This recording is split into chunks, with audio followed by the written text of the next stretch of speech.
स तन्मयो यमृतम् ईश संस्थोग्य सर्वगो भुवनस्यास्य गोप्ता य ईशेष्य जगतो नित्यमेव नान्यर्हेतुरविद्यते ईशनाय यो ब्रह्माणं विदधाति पूर्वं यो वै वेदांश्च प्रहिणोति तस्मै तं ह देवम् आत्मबुद्धिर्प्रकाशम् मुमुक्षुर्वै शरणमहं प्रपद्ये। ओम नमः श्री यतिराजाय विवेकानंद सूरये सच्चित सुख स्वरूपाय स्वामिने तापहारिणे।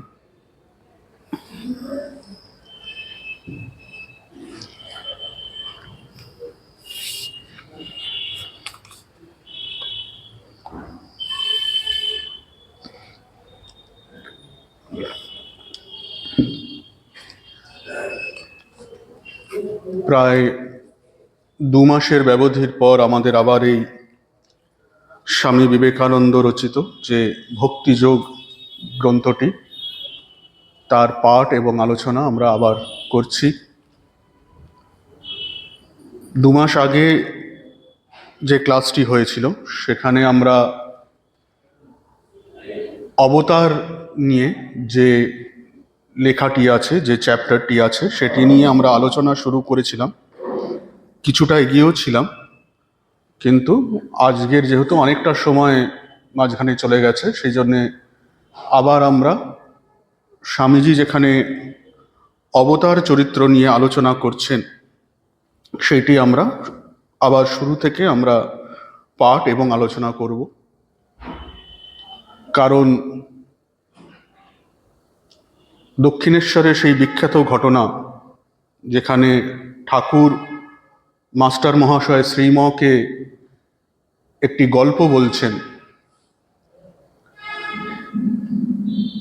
কি গল্প? যে অনন্ত বিস্তৃত একটি মাঠ আছে, যে মাঠের কোনো কূল কিনারা নেই, কিন্তু সেই অনন্ত বিস্তৃত মাঠের সামনে একটি উঁচু দেয়াল দেওয়া রয়েছে এবং সেই দেয়াল থাকার দরুন সেই অনন্ত বিস্তৃত মাঠকে দেখা যাচ্ছে না। কিন্তু কিছুক্ষণ পর দেখা গেল সেই দেয়ালের মাঝখানে একটি ফুটো আছে। সেই ফুটোটো দিয়ে সেই অনন্ত বিস্তৃত মাঠের কিছুটা হলেও দেখা যায়। ঠাকুর যখন জিজ্ঞাসা করছেন কি সেই ফুটো, তখন মাস্টার মহাশয় বলছেন আপনি, অর্থাৎ আপনার মাধ্যমে, অবতারের মাধ্যমেই আমরা সেই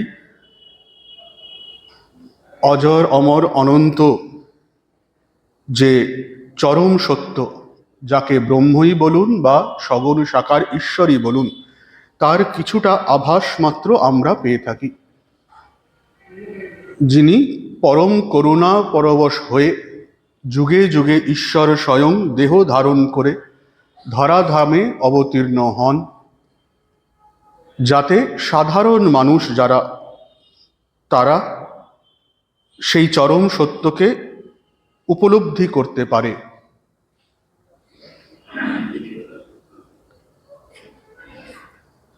শুরু করছি। যেখানে লোকে তাহার অর্থাৎ ঈশ্বরের নাম কীর্তন করে সেই স্থান পবিত্র, আর যে ব্যক্তি তাহার নাম করেন তিনি আরও কত পবিত্র। আর যাহার নিকট আধ্যাত্মিক আলোক প্রাপ্ত হই তাহার নিকট কতই না ভক্তির সহিত অগ্রসর হওয়া উচিত। একটি পুরনো কথা আছে সংস্কৃততে, নিত্যোৎসব ভবত্যেষাং নিত্যশ্রী নিত্যমঙ্গলম येषां হৃদিস্থ ভগবান মঙ্গলায়তনো হরিঃ। অর্থাৎ যার হৃদয়ে অবস্থিত আছেন মঙ্গলের আয়তন, মঙ্গলকারী, মঙ্গলরূপী স্বয়ং হরি অর্থাৎ স্বয়ং ঈশ্বর যার হৃদয়ে অবস্থান করছেন, তার জন্যে কি হয়? নিত্যোৎসব ভবত্যেষাং, সে নিত্য উৎসবের মধ্যে যেন অবস্থান করেন। নিত্যশ্রী নিত্যমঙ্গলম, সে যে অবস্থাতেই থাকুক না কেন, সে সদা সুখে, সদা উৎসবের মধ্যে, নিত্য মঙ্গলের মধ্যে অবস্থান করেন। কিন্তু কন্ডিশন সেটাই, তার হৃদয়ে যাতে হরির নিবাস যাতে থাকে, তার হৃদয়ে যেন হরি অবস্থান করেন, ঈশ্বর অবস্থান করেন।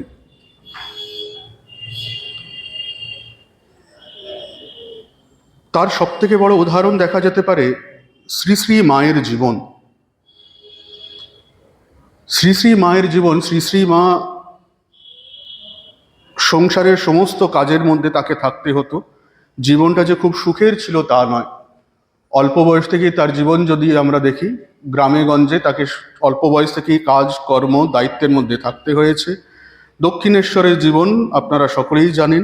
সেই ছোট্ট নহবতখানার ভেতরে ঢুকতে গেলে নিজে আমাদেরই দম বন্ধ হয়ে যায়। তাও আবার মা যখন ছিলেন তখন সামনে আবার চিকের আড়াল ছিল। সারাদিন ওইটুকুনির মধ্যে থাকা, রান্না বান্না, সারাক্ষণ কাজ কর্ম। শুধু তাই নয়, সে ভোরবেলায় অন্য মানুষ ওঠার আগে, ভোরও নয় তারও আগে, রাত্রিরই বলা চলে, তখনই তাকে গঙ্গা স্নান টান ইত্যাদি করে নিতে হতো। তারপরে সারাদিন মিনিমাম বাথরুমটুকু যাওয়ার তার অবসর ছিল না, সম্ভব ছিল না তার পক্ষে যাওয়া। এত লোকের রান্না, সবসময় লোক আসছে যাচ্ছে।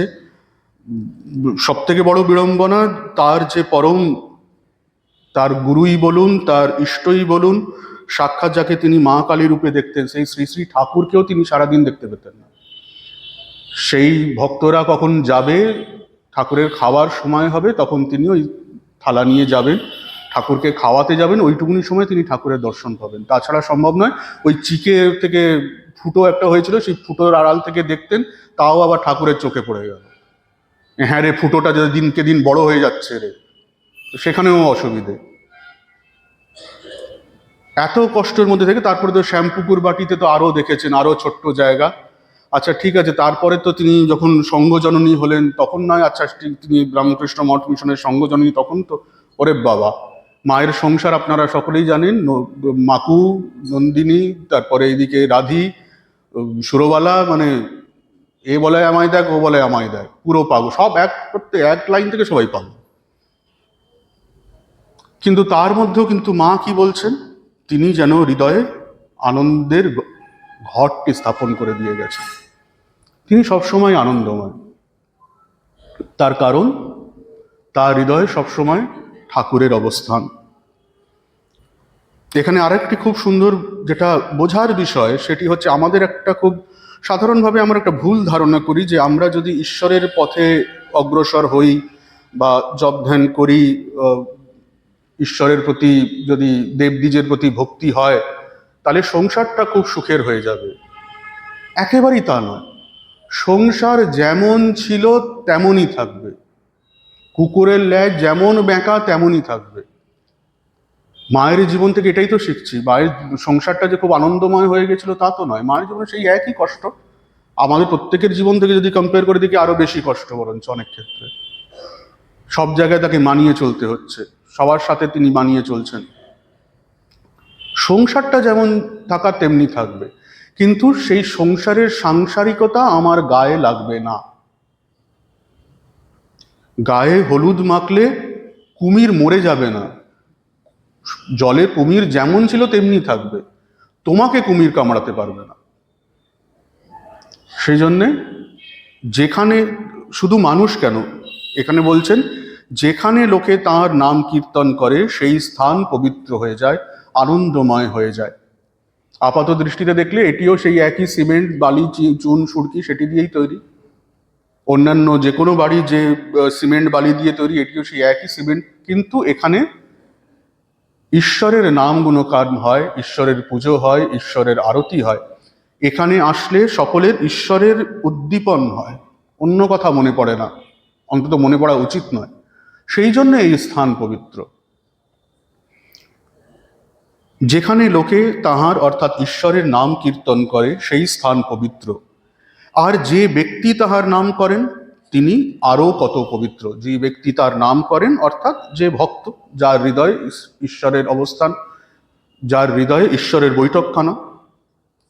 এই যে বললাম, নিত্যোৎসব ভবত্যেষাং নিত্যশ্রী নিত্যমঙ্গলম, সে নিত্য উৎসবে তার হৃদয়তেও আনন্দময় ঘটের অবস্থান থাকে। গুরুণাপি বিচাল্যতে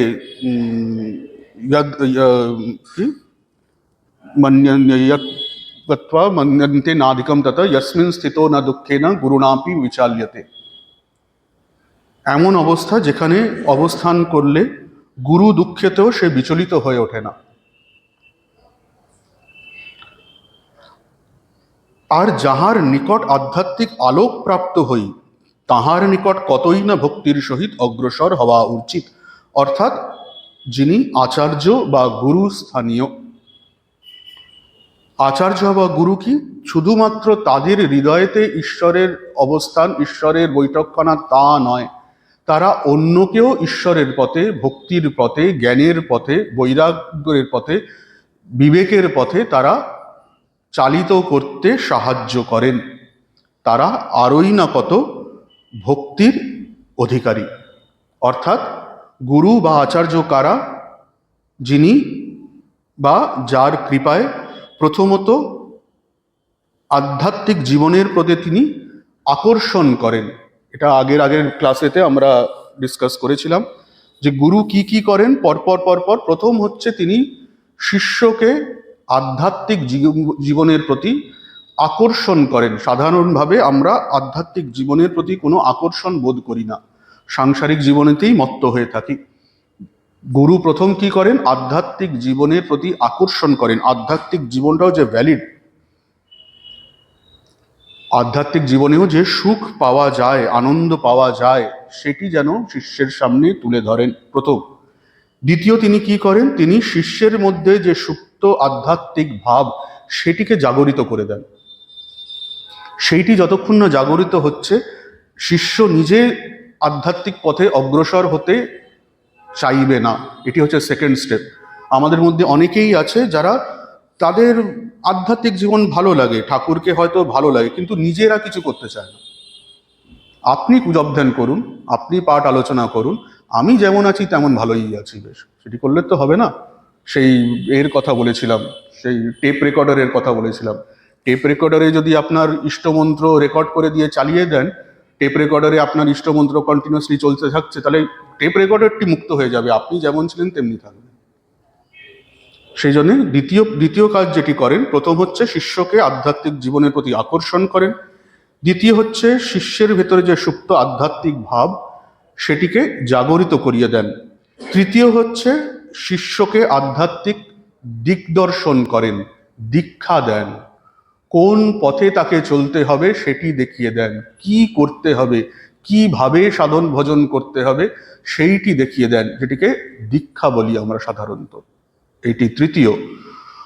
চতুর্থ হচ্ছে এবার শিষ্য যখন সেই আধ্যাত্মিক পথে চলতে শুরু করে, সাধন ভজন শুরু করে, অবশ্যই এটি অত্যন্ত লম্বা পথ। সুরস্য ধারা নিশিতা দুরত্যয়া দুর্গম পথস্তৎ কবয়ো বদন্তি। এটি দুর্গম পথ। গুরু এই দুর্গম পথে শিষ্যকে ধৈর্য দেয়, সাহস দেয়, এগিয়ে চলো, তুমিও পাবে, তোমারও হবে। শিষ্য যাতে হতাশ না হয়ে যায়, এটি গুরু চতুর্থ একটি বড় কাজ করেন। এবং পঞ্চম হচ্ছে অনুভূতি, অর্থাৎ ঠাকুরের ভাষায় বলতে গেলে শেষ পথ যখন শেষ, তখন ঠাকুর বলছেন, গুরু তখন ইষ্টকে দেখিয়ে দেন, শিষ্যকে আঙুল দিয়ে দেখিয়ে বলেন, ওই দেখো তোমার ইষ্ট। এরকম দেখিয়ে দিয়ে তিনি ইষ্টেতে বিলীন হয়ে যান, গুরু এবং ইষ্ট এক হয়ে যান। অর্থাৎ তিনি শুধুমাত্র নিজে যে ভবনদী ভবসাগর পার হন তা নয়, বাহাদুরি কাঠের মতন তার ওপরে চেপে অন্যান্যরাও এই ভবসাগরের পারে যেতে পারে। সুতরাং যার নিকট আধ্যাত্মিক আলোক প্রাপ্ত হই তাহার নিকট কতই না ভক্তির সহিত অগ্রসর হওয়া উচিত।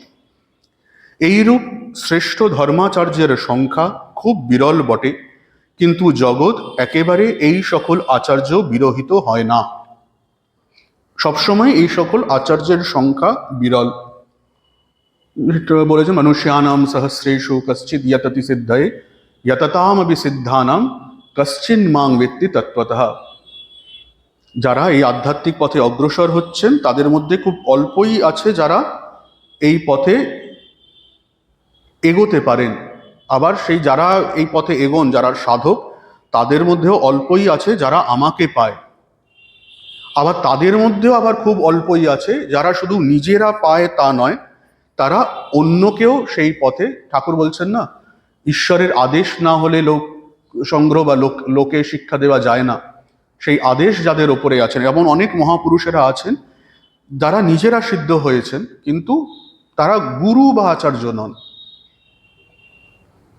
আবার ঈশ্বর যাদের নির্ধারণ করেন, আদেশ দেন, তারা অন্যদেরও এই পথে এগিয়ে নিয়ে যায়। আবার এমনও কিছু আছেন, এটা অবশ্য স্বামীজির কথায় পাওয়া যায়, যারা সেই অর্থে গুরু, অর্থাৎ তারা শিষ্যদের কাছে গিয়ে তাদেরকে আধ্যাত্মিক পথে এগিয়ে দিয়ে যান তা নয়। স্বামীজি বলছেন তারা হিমালয়ের কোনো গভীর গুহাতে যদি অবস্থান করেন, তাদের প্রার্থনা এবং সচ্চিন্তা এত শক্তিশালী, তাতেই মনুষ্য সমাজ, সাধারণ মানুষ আধ্যাত্মিক পথে অগ্রসর হওয়ার আশীর্বাদ লাভ করে। তাদের সমাজে নেমে আসতে হয় না, তাদের আধ্যাত্মিক শক্তি এত প্রবল। তারা তাদের সদিচ্ছা, সৎকামনা, সৎ প্রার্থনাই যথেষ্ট। তাদের আমরা কোনোদিন হয়তো, তারা সারা জীবন লোকচক্ষুর আড়ালেই থেকে যান। এইরূপ শ্রেষ্ঠ ধর্মাচার্যের সংখ্যা খুব বিরল বটে, কিন্তু জগৎ একেবারে এই সকল আচার্য বিরহিত হয় না। যে মুহূর্তে পৃথিবী একেবারে আচার্য শূন্য হয়, সেই মুহূর্তেই উহা এক ভয়ানক নরককুণ্ডে পরিণত হয় ও বিনাশের দিকে ধাবিত হয়। আচার্যগণই মানব জাতির সুন্দরতম প্রকাশ স্বরূপ এবং অহেতুক দয়া সিন্ধু। স্বামীজি বলছেন এই যে ধর্মাচার্যগণ, এরাই হচ্ছেন মানব জাতির সুন্দরতম প্রকাশ। কেন? কারণ মানব জাতির যে শ্রেষ্ঠ উদ্দেশ্য, মানব জীবনের যে শ্রেষ্ঠ উদ্দেশ্য, অর্থাৎ ঈশ্বর লাভ, সেইটি এনারা করেছেন। এবং শুধু নিজেরা করেছেন তা নয়, অন্যদেরও তাতে সাহায্য করছেন। সেই জন্যে এনারাই হচ্ছেন মানব জাতির সুন্দরতম প্রকাশ। এবং সেই সাথে সাথে এনারা কি কারণে মানবের বা সাধারণ মানুষকে আধ্যাত্মিক পথে সাহায্য করেন? কিছু উল্টো কিছু পাবেন সেই আশায় না, শুধুমাত্র করুণা বা দয়া জন্যে, দয়া পরবশ হয়ে এনারা এই কাজটি করে থাকেন। সেই জন্যে তাহারা অহেতুক দয়া সিন্ধু। শ্রীকৃষ্ণ ভাগবতে বলিয়াছেন, আমাকে আচার্য বলিয়া জানিও, আচার্যাং মাং বিজানিয়াত, আমাকেও আচার্য বলে জানবে। অর্থাৎ সাধারণ গুরু শ্রেণী অপেক্ষা উন্নততর আরেক শ্রেণীর গুরু আছেন, ঈশ্বরের অবতারগণ। এইটি নিয়ে আমরা আগের ক্লাসে খুব দীর্ঘ আলোচনা করেছিলাম, যে কিভাবে আমাদের এই হিন্দু সংস্কৃতিতে এই অবতারবাদ শুরু হয়েছিল। আমরা দেখেছিলাম প্রথম ধর্মের শুরু হয়েছিল বিশেষ করে প্রাকৃতিক যে বিভিন্ন শক্তি আছে তার পূজার মাধ্যমে, এবং সেই সাথে সাথে পূর্বপুরুষের পূজার বা উপাসনার মাধ্যমেই ধর্মের সূচনা হয়েছিল।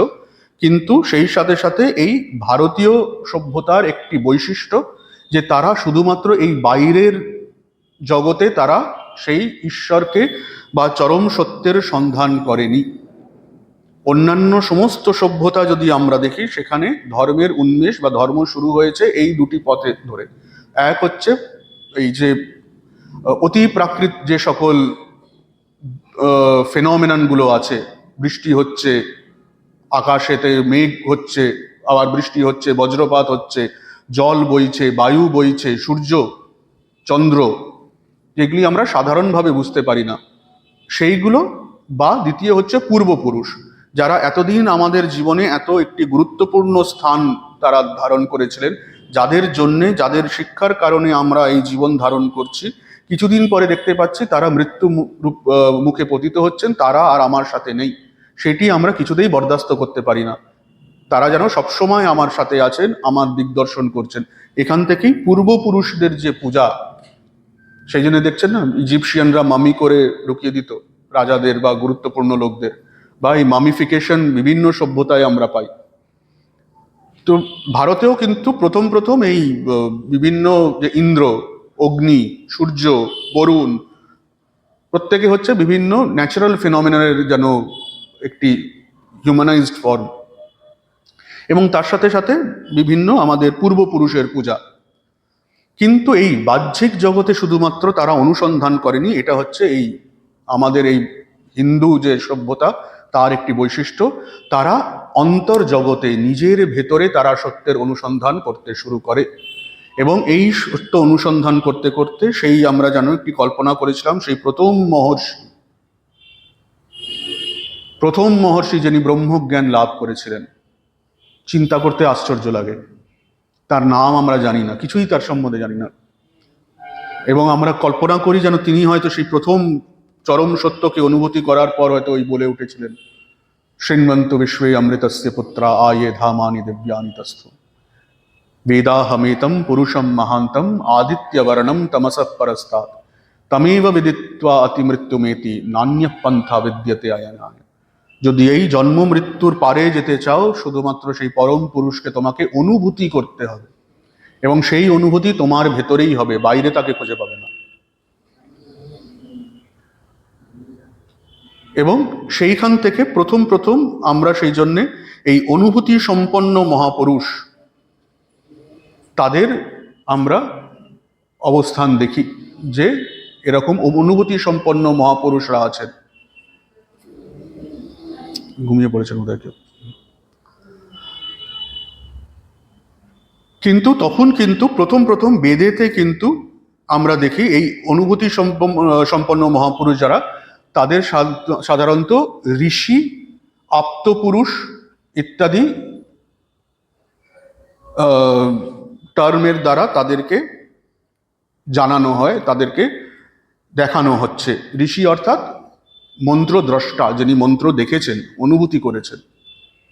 কিন্তু সেখানে প্রথম প্রথম বেদেতে কিন্তু এই সকল যে আত্মপুরুষ বা ঋষি, এদের মধ্যে কিন্তু তাদের অনুভূতি বা শক্তির তারতম্য বিশেষভাবে লক্ষিত দেখা যায় না, বর্ণিত দেখা যায় না, প্রত্যেকে যেন সমান। কিন্তু পরবর্তীকালে যখন আমরা পৌরাণিক যুগে চলে আসছি, পৌরাণিক যুগে আস্তে আস্তে আমরা দেখছি তখন সগুণ ঈশ্বর, সেই চরম সত্যকে আমরা একটি গুণ তার উপরে আরোপ করছি, একটি ব্যক্তিত্ব তার উপরে আরোপ করছি, অনেক ক্ষেত্রে একটি রূপ তার উপরে আরোপ করছি, এবং সেখান থেকেই ভগবান বা ঈশ্বর পূজার শুরু হচ্ছে। এবং সেই সময় আস্তে আস্তে আমরা বুঝতে পারছি, সভ্যতা বুঝতে পারছে যে এই সকল যে অনুভূতি সম্পন্ন মহাপুরুষ, এদের মধ্যে কিন্তু শক্তির তারতম্য আছে। এদের মধ্যে কেউ কেউ আছে যারা জোনাকির মতন অল্প কিছু, হয়তো একজন দুজন মানুষকে তারা আধ্যাত্মিক পথে আকর্ষণ করতে সম্ভব।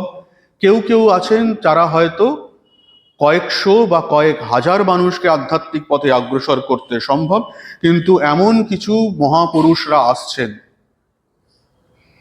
যাদের মধ্যে যেন সেই দৈবী শক্তির সম্পূর্ণ প্রকাশ।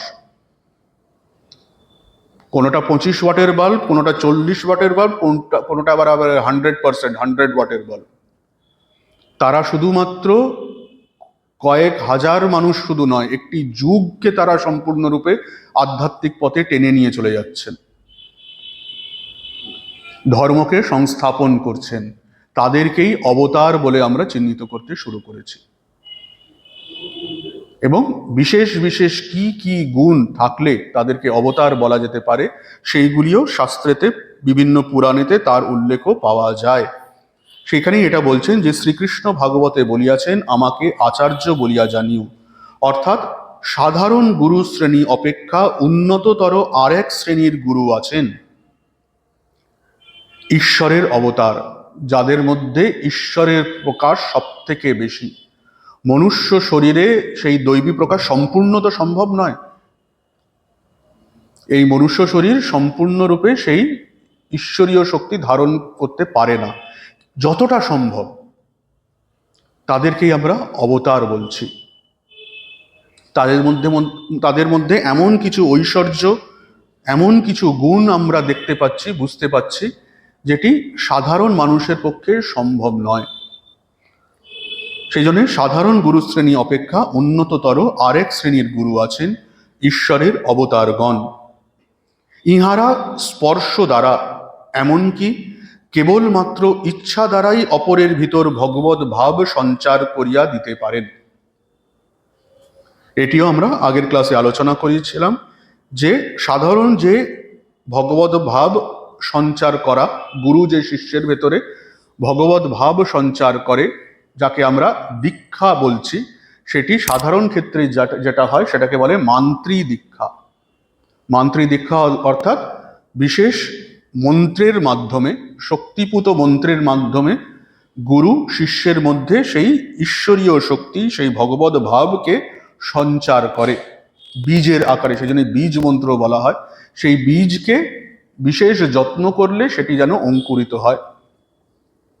কিন্তু এই সকল অবতার পুরুষের ক্ষেত্রে কিন্তু মান্ত্রী দীক্ষার আবশ্যকতা নাই।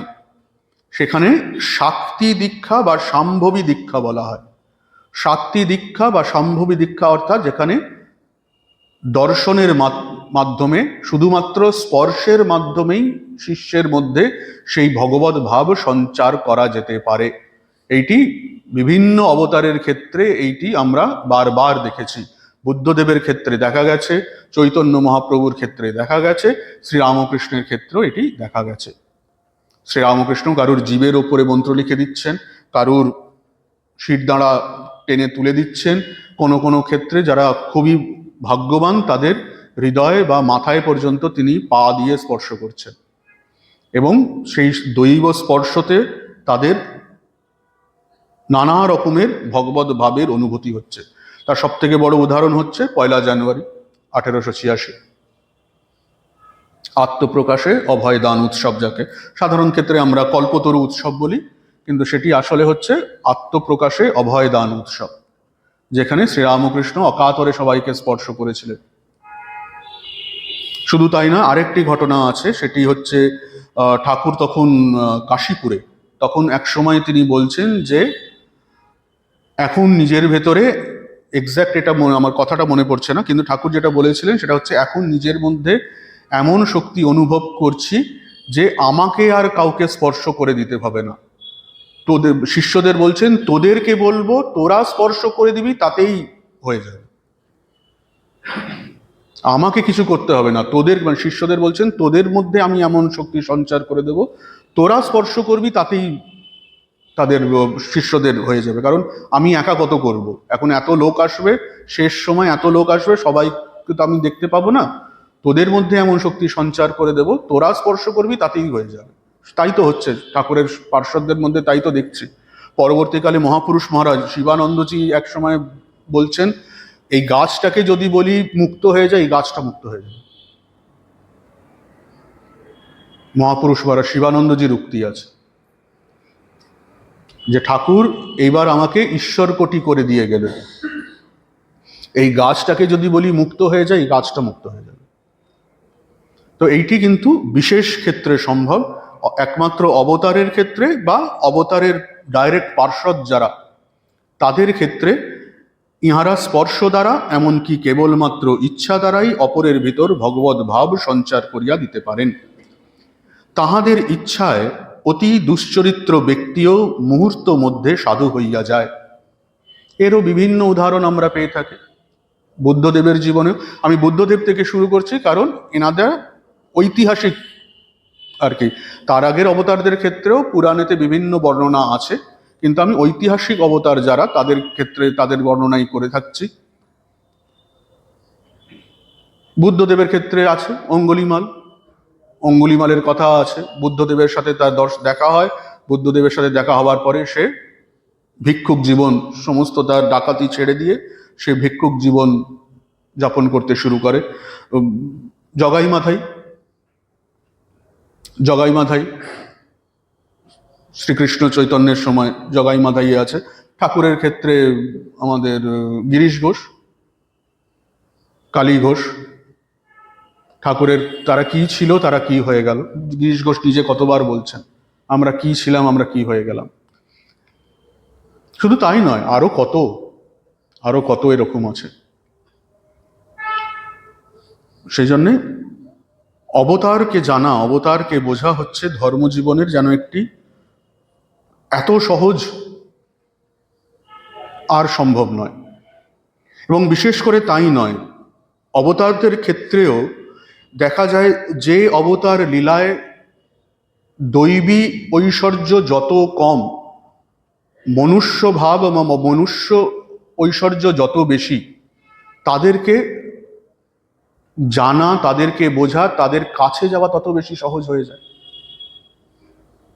সেই জন্য প্রত্যেক অবতারে দেখুন ধীরে ধীরে ধীরে ধীরে তাদের দৈবী ঐশ্বর্য কিন্তু কমে যাচ্ছে, মানুষী ভাব তাদের মধ্যে বেড়ে যাচ্ছে।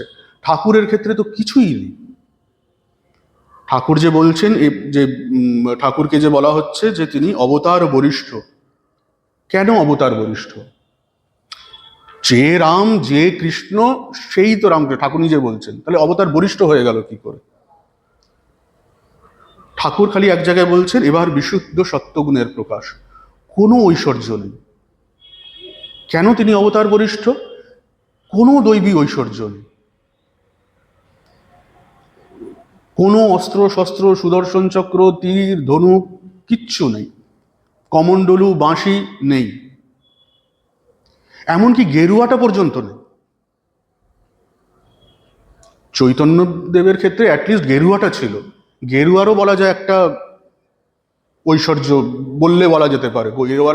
গেরুয়া পড়লে বেশ একটা নিজেকে কেমন একটা বেশ কেউ কেটা মনে হয়, বেশ গেরুয়া পড়লাম, সবাইরা কেমন প্রণাম টনাম করে। এক্ষেত্রে তাও নেই, সেটিও নেই, সাধারণ মানুষ থেকেও সাধারণ। সেই জন্য আমার মানে খুব সিনিয়র একজন সাধু মনে পড়ে এখন, কথাটা খুব মনে আছে, যে তিনি বলেছিলেন যে দেখো, মনের মধ্যে যখনই অহংকার আসবে তখনই মনে মনে চিন্তা করবে যে যাকে আমি ইষ্ট বলে পুজো করি তিনি কিন্তু নিজের লম্বা চুল দিয়ে ম্যাথরের পায়খানা পরিষ্কার করেছিলেন। কোনো ঐশ্বর্য নেই, বিশুদ্ধ সত্যগুণের আধার। সেই জন্যে তিনি ওই কাঙাল বেশে এসেছে হরি, কাঙালে করুণা করিতে। কারণ আমাদের জাগতিক যতই আমাদের ঐশ্বর্য থাকুক না কেন, যতই ব্যাংক ব্যালেন্স ইত্যাদি থাকুক না কেন, অর্থ বলুন, যাই বলুন, মান সম্ভ্রম, এত ডিগ্রি, এত পিএইচডি, এত ডাক্তারি, এত, কিন্তু আধ্যাত্মিক দৃষ্টি দিয়ে দেখতে গেলে আমরা প্রত্যেকে কাঙাল। আধ্যাত্মিক অ্যাকাউন্টেতে কিচ্ছু নাই। সেই জন্যে এই আমাদের মতন আধ্যাত্মিক কাঙালদের করুণা করবেন বলে এইবার তিনি ওই কাঙাল সেজে এসেছিলেন। এবং সেই জন্যে তাকে ধারণা করা, তার কাছে যাওয়া এত সহজ। ঠাকুরের সিম্পলিসিটি, ঠাকুর নয়, এটা শ্রী শ্রী মায়ের ক্ষেত্রেও প্রযোজ্য। ঠাকুর এবং মায়ের এই সিম্পলিসিটি, আশ্চর্য সিম্পলিসিটি, এটাই ছিল তাদের সব থেকে বড় দৈবী ঐশ্বর্য। এবং এটা আমরা দেখেও দেখি না। আমরা সাধারণ ক্ষেত্রে দেখো তাদের জীবনের ভেতরে খুঁটে খুঁটে কোথায় তিনি জ্যোতি প্রকাশ করেছিলেন, কোথায় মায়ের মধ্যে জগদ্ধাত্রী দর্শন হয়েছিল, কোথায় ঠাকুরের মধ্যে কালী দর্শন, ওইগুলো আমরা খুঁজে খুঁজে খুঁটে খুঁটে, কারণ আমাদের মধ্যে ওইগুলোই আমাদের সামনে খুব স্পেশাল বলে মনে হয়। কিন্তু তাদের জীবনের যে যে অসাধারণ সিম্পলিসিটি, আমরাও অত সিম্পল থাকতে পারি না, কিন্তু তার মধ্যেও তারা, তাদের জীবন অনুধ্যান করলে বোঝা যায় এই এত সিম্পলিসিটিটাই অসাধারণ, এটাই সম্ভব নয়, এটাই দৈবী মায়া। সমস্ত তাদের চলা বলা, ওঠা বসা, প্রত্যেকটা আচরণ, প্রত্যেকটা কথা স্পেশাল। সে কথার খেয়েই আমরা ধরতে পারছি না আজও। সেই জন্যে এই অবতার ছাড়া, এবং বিশেষ করে এই যুগের যিনি অবতার, কেন তাকে অবতার বরিষ্ঠ বলা হচ্ছে? এই জন্যেই, তার মধ্যে আলাদা কোনো মানে সেই একই, যে রাম, যে কৃষ্ণ, সেই, কিন্তু এবার একেবারেই সত্যগুণের আধার।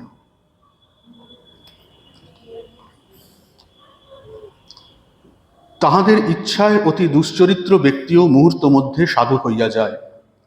ইহারা গুরুরও গুরু, মানুষের ভিতর ভগবানের শ্রেষ্ঠ অভিব্যক্তি। আমরা তাহাদের ভিতর দিয়া ব্যতীত অন্য উপায়ে ভগবানকে দেখিতে পারি না। আমরা কল্পনা করতে পারি, চেষ্টা করতে পারি, কিন্তু সাধারণ মানুষ আমাদের পক্ষে সেই ভগবানকে ধরা, সেই ভগবানকে অনুধাবন করা সম্ভব নয়। সেই জন্যই তিনি অবতার হয়ে আসেন। ঠাকুরের ধ্যান মন্ত্র আগেও আমরা আলোচনা করেছি, বিতরিতুম অবতীর্ণম জ্ঞান ভক্তি প্রশান্তি প্রণয় গলিত চিত্তম জীব দুঃখা সহিষ্ণুম ধৃত সহজ সমাধিম চিন্ময়ং কোমলাঙ্গম বিমল পরমহংসম রামকৃষ্ণম ভজামহ। বিতরিতুম অবতীর্ণম, তিনি অবতরণ করেছেন কেন? বিতরিতুম, বিতরণ করার জন্যে। কি বিতরণ করার জন্যে? জ্ঞান ভক্তি প্রশান্তি, জ্ঞান ভক্তি এবং প্রশান্তি বিতরণ করার জন্যে অবতরণ করেছেন। কেন? কি প্রয়োজন করতে গেলেন? কেন অবতরণ? বিতরিতুম অবতীর্ণম জ্ঞান ভক্তি প্রশান্তি প্রণয় গলিত চিত্তম জীব দুঃখা সহিষ্ণুম।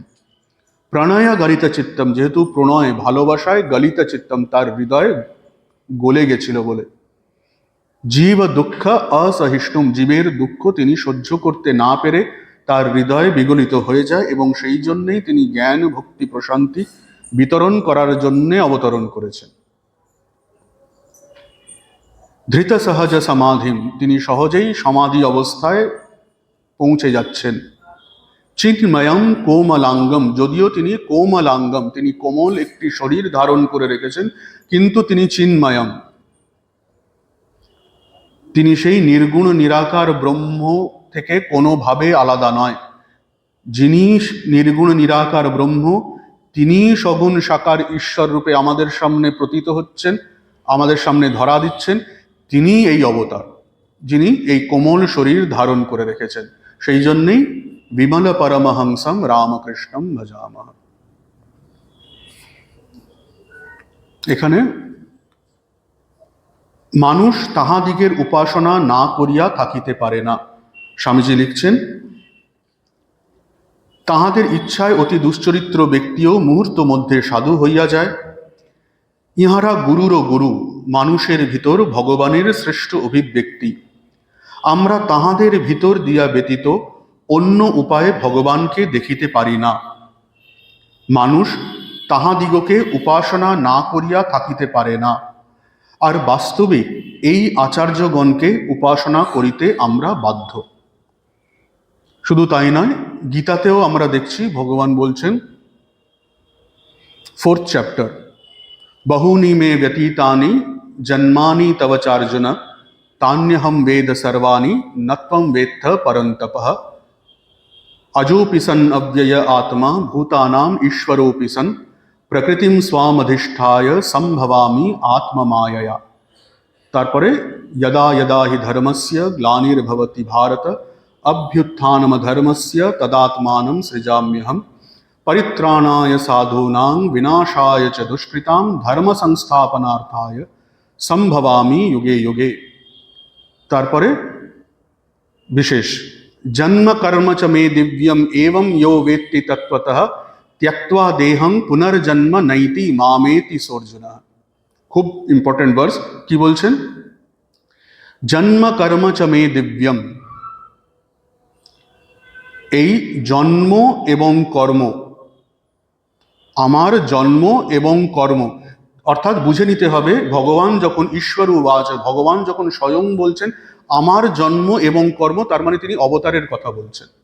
ঈশ্বরের তো জন্ম নেই, ব্রহ্ম তো ছেড়েই দিন, নির্গুণ নিরাকার ব্রহ্মের তো, ভগবান ঈশ্বর যিনি, তারও জন্ম মৃত্যু তো নাই, তিনি জন্ম মৃত্যুর পারে, তিনি নিত্য। তার মানে ভগবান যখন বলছেন জন্ম কর্ম চ মে নিত্য দিব্যম, তার মানে বুঝে নিতে হবে তিনি অবতারের কথা বলছেন, নিজের অবতরণের কথার ব্যাপারে কি বলছেন? আমার জন্ম এবং কর্ম, অর্থাৎ অবতারের জন্ম এবং কর্ম, সেটি কেমন না? দিব্যম, সেটি দিব্য, সেটি সাধারণ জন্ম এবং কর্ম নয়। সাধারণ মানুষের যে জন্ম এবং কর্ম, তার সাথে এর তুলনা করতে যেও না, সেটি দিব্য। জন্ম কর্ম চ মে দিব্যম এবং ইয়ো বেত্তি তত্ত্বতঃ, ব্যক্তি মানে জানা। কিভাবে জানতে হবে? তত্ত্বতঃ, তত্ত্বগতভাবে জানতে হবে। শুধু অবতারের জন্ম বা লীলা গল্পের মতন পড়ে গেলে হবে না।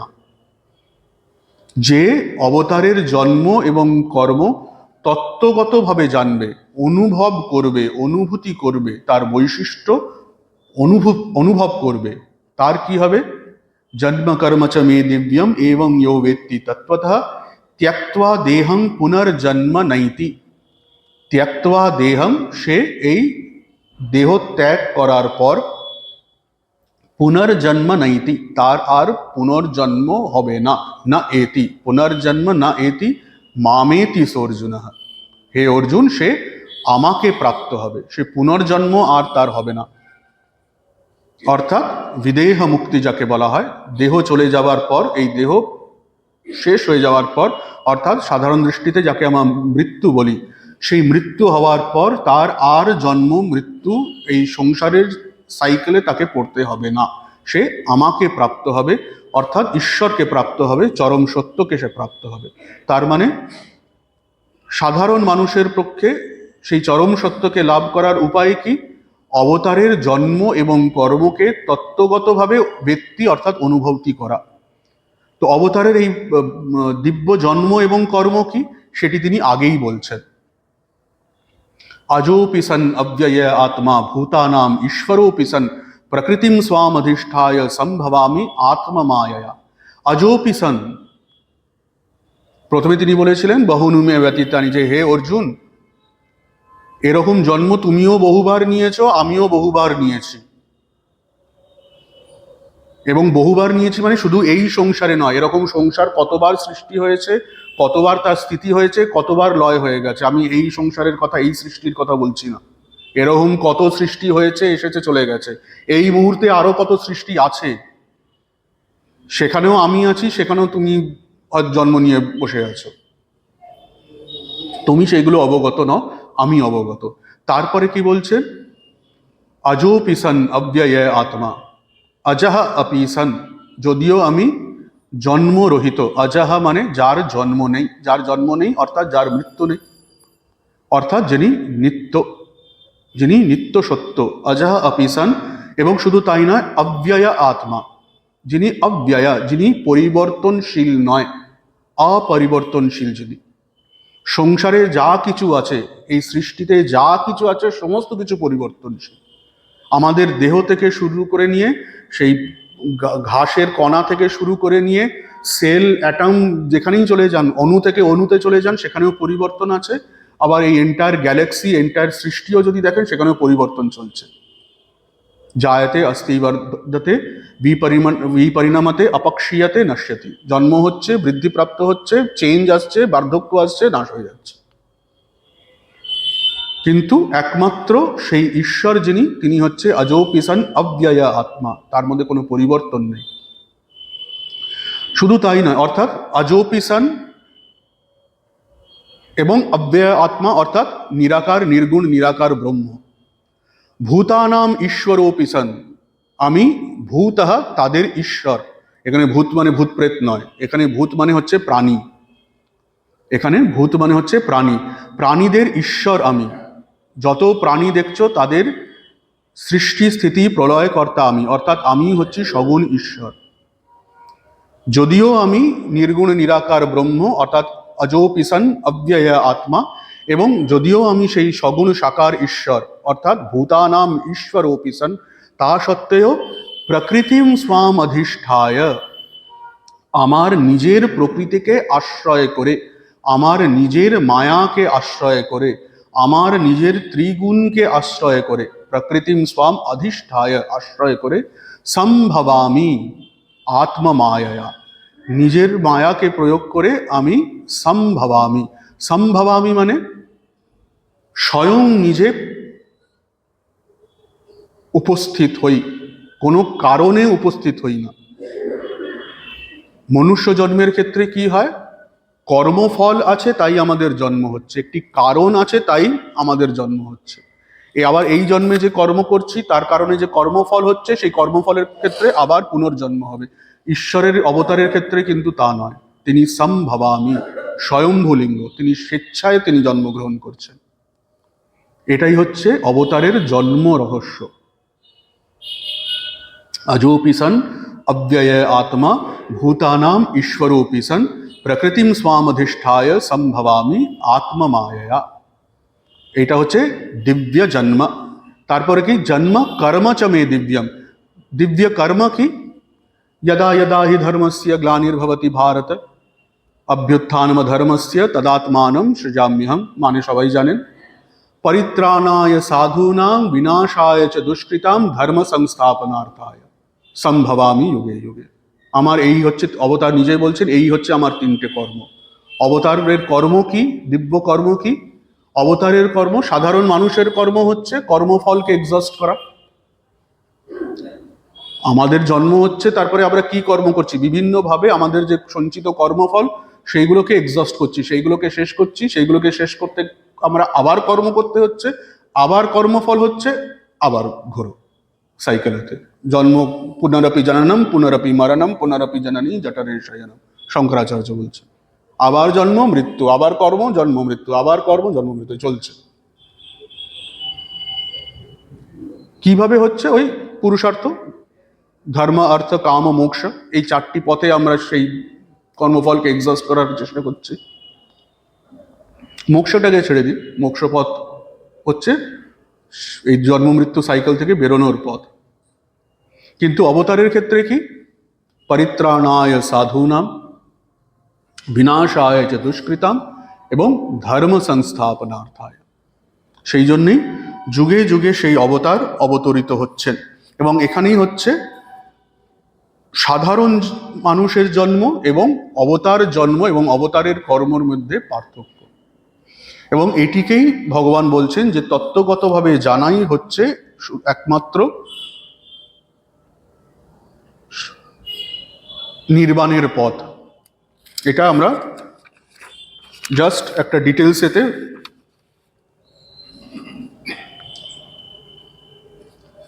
প্রথম হচ্ছে জাস্ট ব্রিফেতে আবার আমরা এটাকে একটু আলোচনা করে নেব যে মনুষ্য জন্ম এবং অবতার জন্ম এবং অবতারের কর্ম, মনুষ্য জন্ম কর্ম এবং অবতারের জন্ম এবং কর্মের মধ্যে পার্থক্য কি।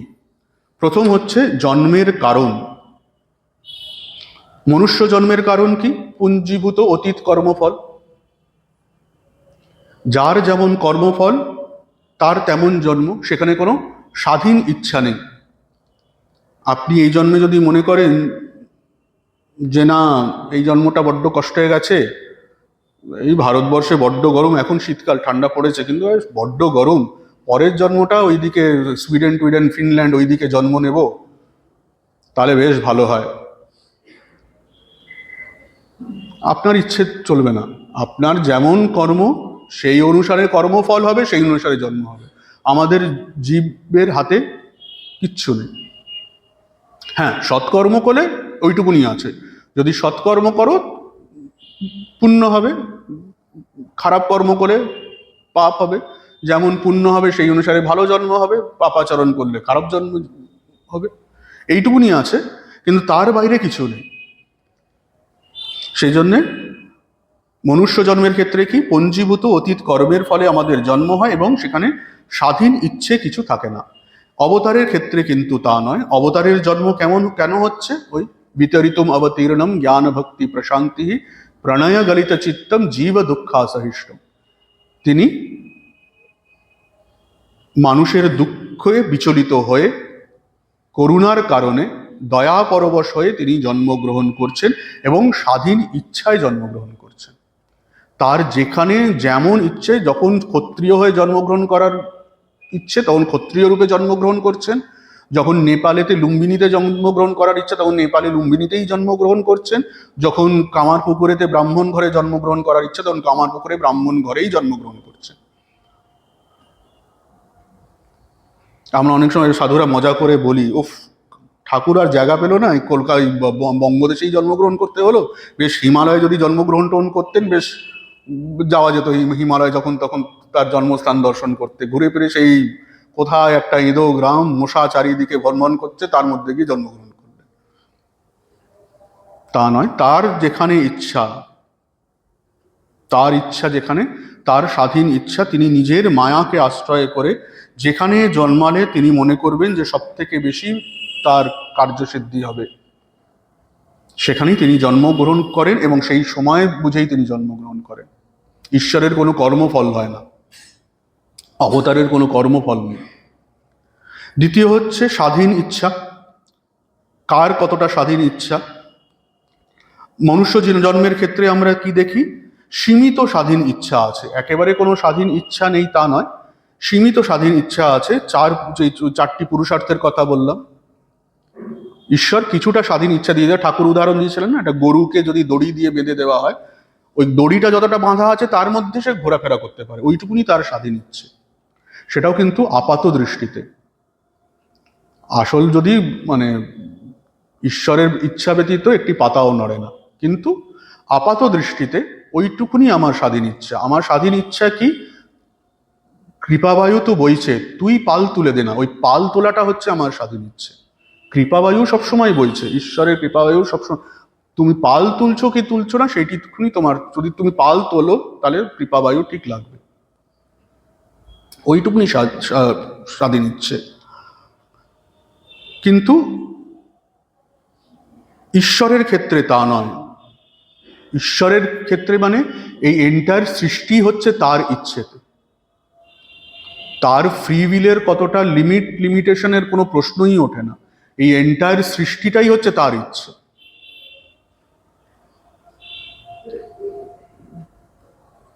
শ্রী শ্রী মায়ের ক্ষেত্রে বলছেন না শারদানন্দজি, তার ইচ্ছে মুক্তি নয়, তিনি মুক্তি, তিনি মুক্তি। তার ইচ্ছেতেই হচ্ছে এই জগৎ ব্রহ্মাণ্ড সৃষ্টি স্থিতি লয় হচ্ছে তার ইচ্ছেতেই। সেই জন্য ঈশ্বরের ক্ষেত্রে সেটি। তৃতীয় হচ্ছে জ্ঞান। জ্ঞান অর্থাৎ সাধারণ দৃষ্টিতে আমরা মনুষ্য জন্মে যারা আছি তারা কিন্তু আমাদের ভেতরে যে দিব্য ভাব আছে সেই পরিপ্রেক্ষিতে আমরা অজ্ঞ। আমাদের নিজেদের ভেতরে যে আধ্যাত্মিক ভাব আছে সেই সম্পর্কে আমরা অজ্ঞ থাকি।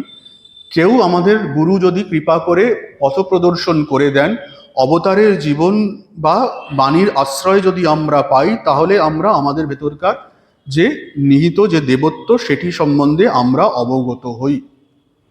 অবতার জন্মের ক্ষেত্রে কিন্তু আলাদা। অবতাররা কিন্তু জন্ম থেকেই তাদের দেবত্ব সম্পর্কে সম্পূর্ণরূপে তারা অবগত থাকেন। তারা কেন জন্মগ্রহণ করেছেন, তারা কে, কারা, কেন তাদের জন্মগ্রহণ করেছেন সেই সম্বন্ধে তারা সম্পূর্ণরূপে অবগত থাকেন। তারা যখন যতটা প্রয়োজন সেই জ্ঞানকে, সেই শক্তিকে কাজে লাগান। সবসময় যে ফুল পোটেনশিয়াল নিয়ে কাজে নামেন তা নয়, যখন তাদের যতটা প্রয়োজন তখন ততটা। শৈশবে সেই প্রকাশ অনেক সময় কম থাকে, যত তারা বয়স বাড়তে থাকে সেই শক্তির প্রকাশ তারা তত বেশি বাড়াতে থাকেন। এবং আরেকটি কথা এখানে বলে দেওয়ার কথা, সেটা হচ্ছে আগে যেটা বললাম, অবতারের ক্ষেত্রে কিন্তু কর্মফল বলে কিছু থাকে না। তাদের ক্ষেত্রে কর্মফলের প্রশ্নই ওঠে না। তৃতীয় হচ্ছে, এবার হচ্ছে স্বাধীন ইচ্ছা নিয়ে কথা বললাম, জ্ঞান নিয়ে কথা বললাম। এরপর হচ্ছে শরীর। সাধারণ জীবের ক্ষেত্রে কি হয়? পাঞ্চভৌতিক শরীর আমাদের। আগেন পূর্বজন্মে যে আমরা কর্ম করেছিলাম, আমাদের পূর্বজন্মের যে সংস্কার, সেই অনুসারে আমরা পরবর্তী শরীর আমরা লাভ করি। কিছুক্ষণ আগে যেটা মজা করে বললাম, আপনার যদি এই ইচ্ছে থাকে যে পরের জন্মে বেশ রাজার বেটা হয়ে জন্মাবো, পরের জন্মে এই জন্মে বেশ একটা তালপাতার সেপাই শরীর লাভ করেছি, পরের জন্মে বেশ হাট্টা কাট্টা হয়ে জন্মাবো, সেটি আমার হাতে নেই। পাঞ্চভৌতিক আমার এই জন্মে যে আমার কর্ম, যে আমার সংস্কার, সেই অনুসারে পরবর্তী জন্মে পাঞ্চভৌতিক শরীর আমি লাভ করব। সেটা কোন জনিতে কি জন্ম হবে সেটিও আমার হাতে নেই। কিন্তু অবতারের ক্ষেত্রে তা নয়। অবতারে যেটা বললাম, সম্ভবামি আত্মা মায়া, আমার নিজের মায়াকে আশ্রয় করে যখন যেমন প্রয়োজন সেই অনুসারে শরীর আমি ধারণ করি। যদিও সেটিও পাঞ্চভৌতিক শরীর, অবতারের দেহ পঞ্চবুদ্ধির সৃষ্টি, কিন্তু তিনি মানুষের মতনই খাওয়া দাওয়া করছেন, মানুষের মতোই তিনি যখনটা সম্ভব নিদ্রা যাচ্ছেন, তার মধ্যে মনুষ্য ভাব অবশ্যই আছে। মনুষ্য ভাব না থাকলে, যদি বললাম, আমরা তার সাথে রিলেট করব কি করে, তার ধারণা করব কি করে? সবকিছু যদি ঐশ্বরিক হয় তাহলে তো ধারণা করা যাবে না। আমরা সেই দৈবী ঐশ্বর্যতেই আমরা ভুলে থাকবো, আসল জিনিসটা আমরা ধরতে পারবো না। সেই জন্য যদিও তার শরীরও পাঞ্চভৌতিক, সেই জন্য তারও দেহত্যাগ হয়, কিন্তু কোনো সংস্কারের কারণে বা কোনো পূর্ব কর্মফলের কারণে তার শরীর সৃষ্টি হয় না। তার শরীরের বৈশিষ্ট্য আছে। এবং শেষ হচ্ছে যেটা বলেছিলাম, কর্ম বা জন্মের উদ্দেশ্য। মনুষ্য জন্ম বা সাধারণ জন্ম কি? আমাদের যে সঞ্চিত কর্মফল সেইগুলোকে এক্সস্ট করা। ধর্ম, অর্থ, কাম ও মোক্ষ, এই চারটি পথ আমাদের সামনে আছে, সেই পথে আমরা চালিত হচ্ছি। এবং উচিত হচ্ছে ধর্মপথে এগিয়ে শেষমেশ মোক্ষপথে অগ্রসর হয়ে এই জন্ম মৃত্যুর বন্ধন থেকে নিজেকে মুক্ত করা। মুক্তি হচ্ছে আমাদের উদ্দেশ্য, সেইটাই হচ্ছে আমাদের মুখ্য উদ্দেশ্য। আর অবতারের ক্ষেত্রে আমরা কি দেখছি? ওই পরিত্রাণায় সাধূনাম বিনাশায় চ দুষ্কৃতাম এবং ধর্ম সংস্থাপনার্থায়, এটি হচ্ছে অবতার জীবনের উদ্দেশ্য। এবং এখানে আরেকটা জিনিস অ্যাড করে দেওয়া ভালো, এটি অবতারের কথা আমরা যখন বলি তখন আমরা বারবার দেখেছি অবতার একা আসেন না, তিনি যখনই আসেন তিনি পার্শ্বদদের নিয়ে আসেন। পার্শ্বদ কারা? তারা যেন তারই অংশ, তারা যুগে যুগে ঈশ্বরের সাথে তার লীলায়, তার এই বিশেষ কাজেতে হেল্প করার জন্যে। এমন মনে হয় তারা যেন নিজেদের স্বাধীন মুক্তির ইচ্ছাও যেন তারা ত্যাগ করেছেন, তারা যেন নিজেদের বকলমা, নিজেদের পাওয়ার অফ অ্যাটর্নি ঈশ্বরের হাতে যেন তারা সমর্পণ করেছেন। এবং যুগে যুগে তারা ঈশ্বরের পার্ষদ হয়, বিভিন্ন রোলে, ডাইরেক্টর যেমন যেমন রোল দেয় সেই রোলে তারা যেন অবতীর্ণ হন। ঠাকুর বলছেন না, কলমির দল, একটাকে টানলে সবকটা। এই ঠাকুরের সাথে শুধু এই 16 জন নয়, এই 16 জনের কথা বলা হচ্ছে না, অন্যান্য যারা লীলা পার্ষদ, তারা লীলা সঙ্গী ছিলেন হৃদয়ে, এনারাও যুগে যুগে ঠাকুরের সাথে, ঠাকুরের এত বছর সেবা করেছে, সাধারণ নাকি? এরা সব ওই এক যাত্রাপালার লোক। প্রত্যেকটি নতুন নতুন যাত্রাপালা যখন অনুষ্ঠিত হয়, নতুন নতুন মেকআপ নিয়ে এরা নেমে চলে আসে। সববারে যে সবাই চলে আসে তা নয়, বিশেষ বিশেষ ক্ষেত্রে যেমন যেমন ডাইরেক্টর বলে তেমন তেমন তারা আসে। এবং এইগুলি কিন্তু তাদের ক্ষেত্রেও কিন্তু প্রযোজ্য। যে কথাটা আমরা বললাম যে মনুষ্য জন্ম এবং অবতার জন্মের মধ্যে যে পার্থক্য, এইটি সেই ঈশ্বরের পার্ষদ যারা, তাদের ক্ষেত্রেও এটি কিন্তু প্রযোজ্য হয়। তাহলে এটি হচ্ছে অবতার জন্ম। এবং এরপরে আমরা ধীরে ধীরে আলোচনা করব, পরের ক্লাসে যেটা আমরা আলোচনা করব, যে এই অবতারের জীবন, অবতারের বাণী ছাড়া আধ্যাত্মিক পথে এগোনো এক প্রকার অসম্ভব। কারণ যতই আমরা নির্গুণ নিরাকার ব্রহ্ম উপাসনা করি না কেন, যতই আমরা সগুণ সাকার ঈশ্বরের উপাসনা করি না কেন, সাধারণ মনুষ্য বুদ্ধিতে সেই নির্গুণ নিরাকার ব্রহ্মকে অনুধাবন করা, এমনকি সেই সগুণ সাকার ঈশ্বরকেও অনুধাবন করা এক প্রকার অসম্ভব। সেই জন্যে জ্ঞান পথে ব্রহ্ম, নির্গুণ নিরাকার ব্রহ্মের উপাসনা করতে গেলেও বা সগুণ সাকার ঈশ্বরের উপাসনা করতে গেলেও আমাদের কোনো না কোনো অবতারের দিগদর্শনের প্রয়োজন হয়। অবতার ছাড়া এগোনো অসম্ভব। এবং সেটি আমরা এর পরের ক্লাসেতে আমরা আলোচনা করব।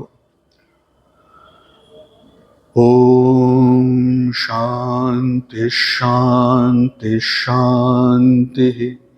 হরি ওম তৎসৎ।